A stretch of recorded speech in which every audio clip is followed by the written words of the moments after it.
Hello, welcome to my channel, Food for HNM. It's like food for thought. I'm your friendly neighborhood Bible explainer, Holy Bible explainer. We are reading Joshua 8.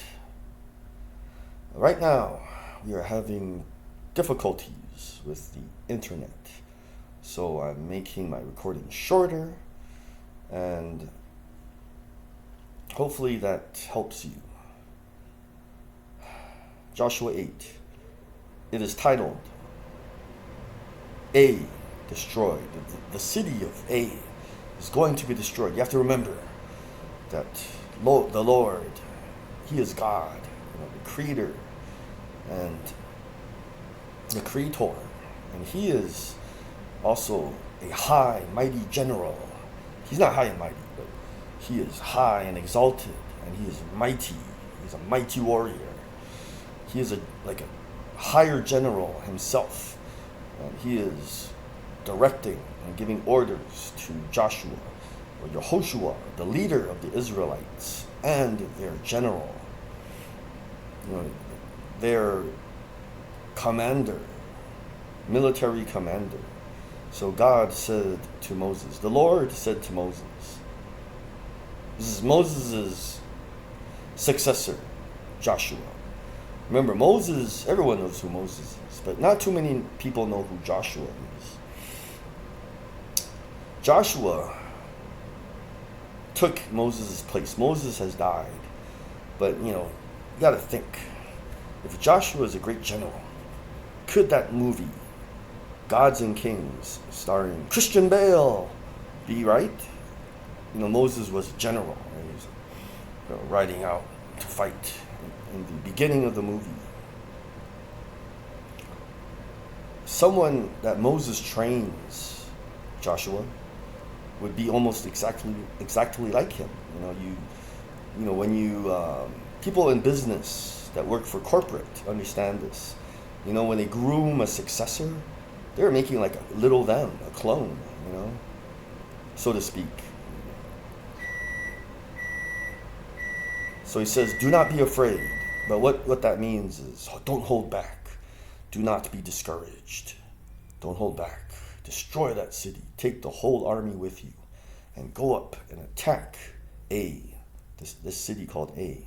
For I have delivered into your hands the city of A, his people, his city, and his land. In the past, if you read the Bible, Holy Bible, or watch some of my earlier recordings. Let's say my name is James, right? And I have some money. I am going to build a city, and I will just name it after myself. It's the city called James. So this city, it was started by someone named King A, probably. So the Lord speaks differently. He remembers who built that city and what he was like. His people, his city, and his land. You shall do to A and its king as you did to Jericho and its king, except that you may carry off their plunder and livestock for yourselves. Set an ambush behind the city. So Joshua, Yehoshua, the leader of the Israelites, and the whole army moved out to attack I. No, it's A. You have to remember, when you see AI, it's pronounced A probably. When you see EI, it's probably pronounced I. Because we're talking about kind of a Middle Eastern area of the world a long time ago. They spoke Paleo Hebrew, Syriac, Aramaic, a language like Hebrew. He chose 30,000 of his best fighting men and sent them out at night with these orders. Listen carefully. You are to set an ambush behind the city. Don't go very far from it. All of you be on the alert. I and all those with me will advance on the city, and when the men come out against us, as they did before. We will flee from them. They will pursue us until we have lured them away from the city, for they will say, they are running away from us as they did before. If you watch the earlier videos, it seemed that they lost. They sent a small army to A, and this is a smaller city, and their military chased them and killed tens of the Israelites. So they're feeling pretty good about themselves. They have some confidence. So did they really lose earlier? Maybe it was strategy. So when we flee from them, you are to rise up from the ambush and take the city. The Lord your God, that is Adonai, Eloheinu, will give it into your hand. When you have taken the city, set it on fire. Do what the Lord has commanded. See to it you have my orders.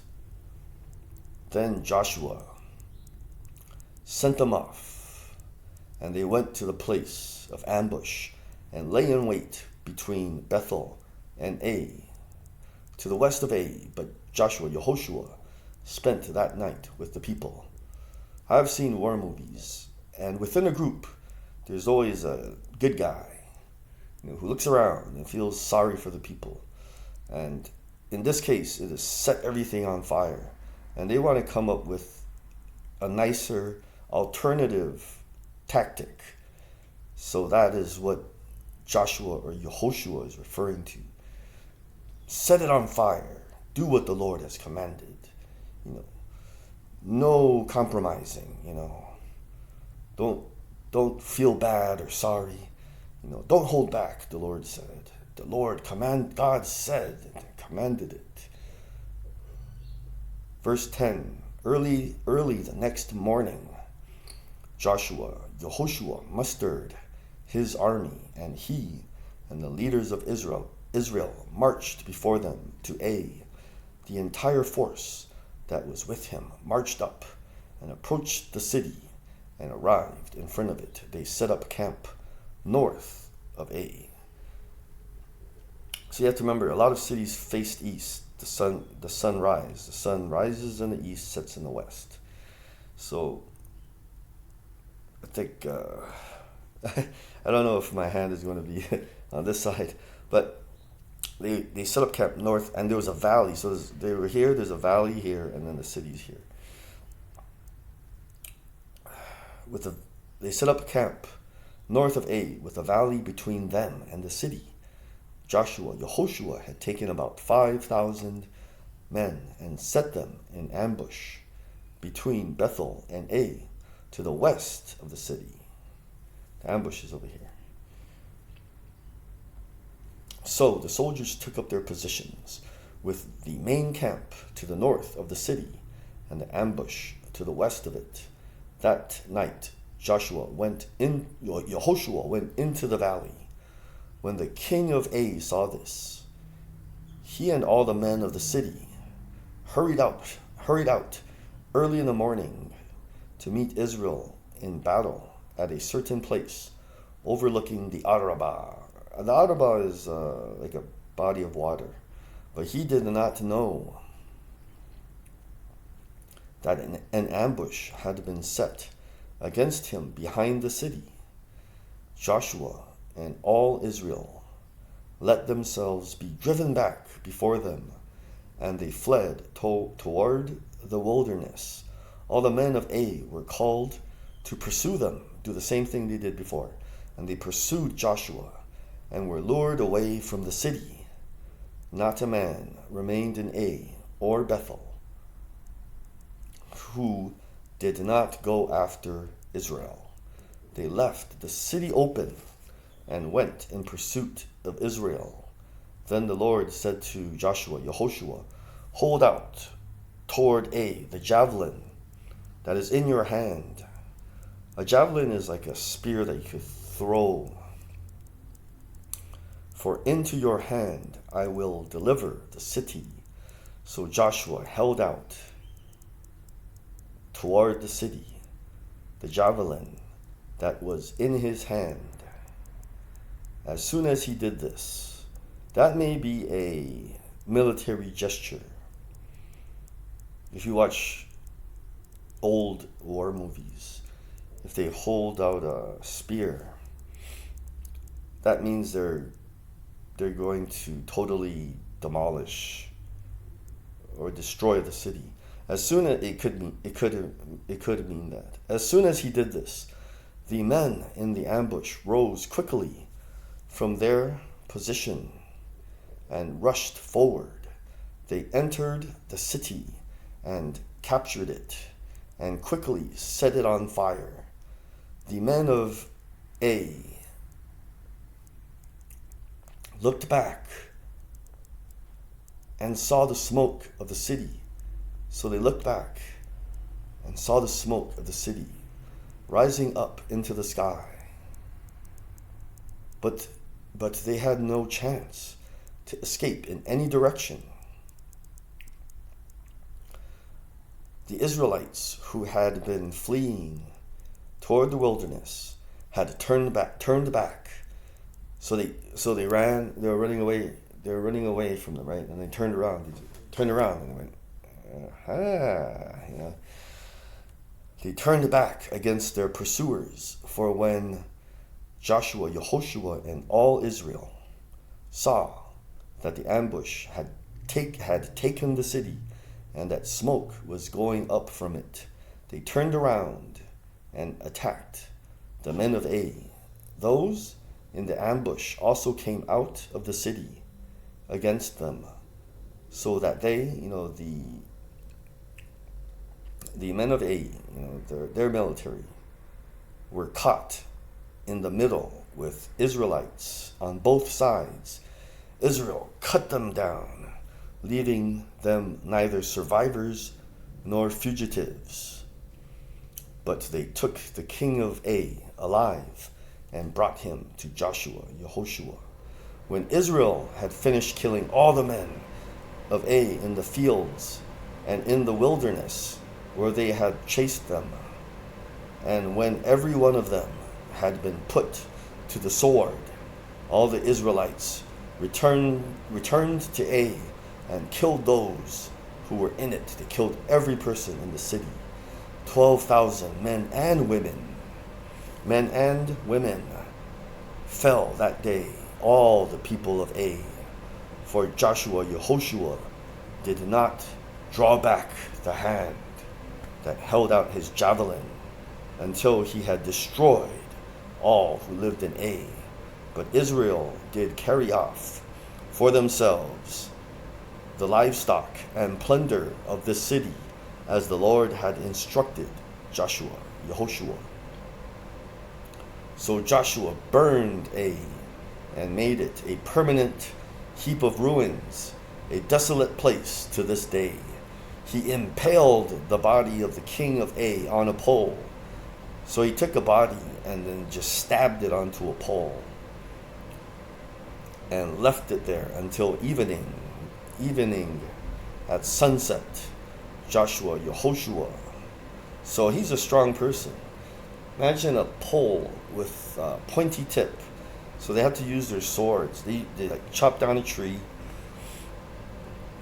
made like a thicker, the circumference of the spear. Like, okay, you know what a spear looks like.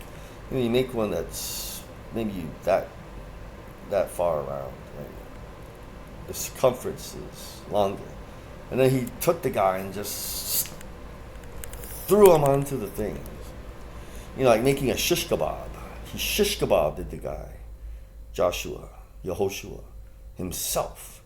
And then at sunset, Joshua or Yehoshua ordered them to take the body from the pole and just throw it down at the entrance of the city gate. Remember, the entire place was a heap of ruins and burned before that. So the city is just totally destroyed. They broke it all down. Before that, they burned it. And they just threw the king's dead body right there. And they raised a large pile of rocks over it, which remains to this day. The next section is called the covenant renewed at Mount Ebal. Then Joshua, Yehoshua, built on Mount Ebal an altar to the Lord, the God of Israel. As Moses, the servant of the Lord. A servant of the Lord is someone who says, yes, Lord. Like Darth Vader. Darth Vader in the Star Wars movies. Well, Darth Vader is a bad guy, but Yehoshua is a good guy. And the Emperor, he was a bad guy in the Star Wars movie. But the Lord, he is good. He is a good guy. Sometimes you gotta fight the bad guys like the bad guys fight you. And then sometimes you gotta be even mightier and scarier than the bad guys to defeat the bad guys. So, you can imagine the Lord is the super better, much better version of the Emperor. He's like, for example, Moses, and then Moses is like, I'm gonna say Darth Vader. Yes, my Lord. A servant of the Lord is someone who says yes.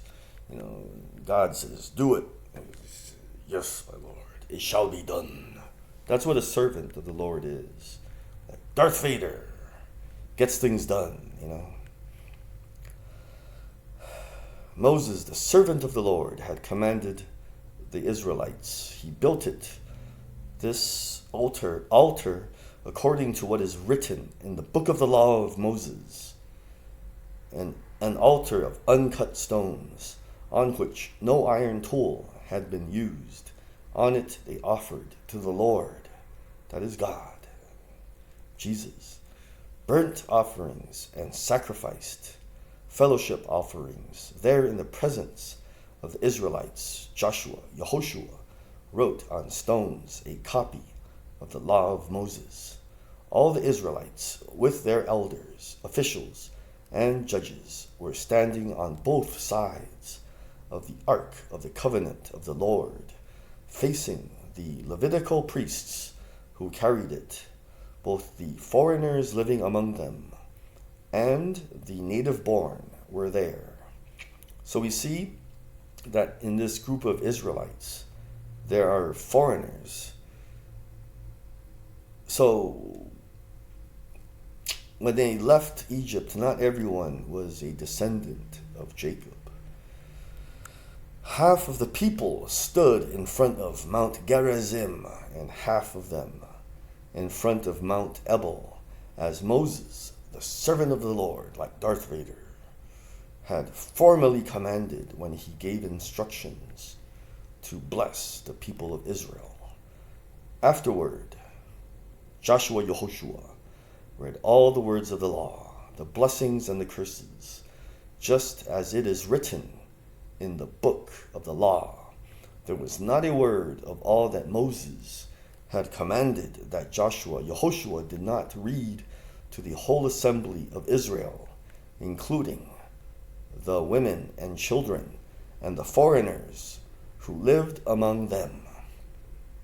It's very exciting, but I have an insight. We know that Joshua succeeded Moses, so he is the prophet, and he is the leader of all of Israel. But earlier, you have to watch the earlier video, after they lost this small battle, Joshua tore his clothes and fell face down, and then he had to speak to the Lord, above the Ark of the Covenant. That means that Joshua had access to the Holy of Holies, where only the high priest could go. So Joshua is not only like the prophet, he is really is like Moses. because Moses could go anywhere that Aaron went. Aaron was the high priest. So Moses could go right into the Holy of Holies as the high priest does. So he's prophet, priest.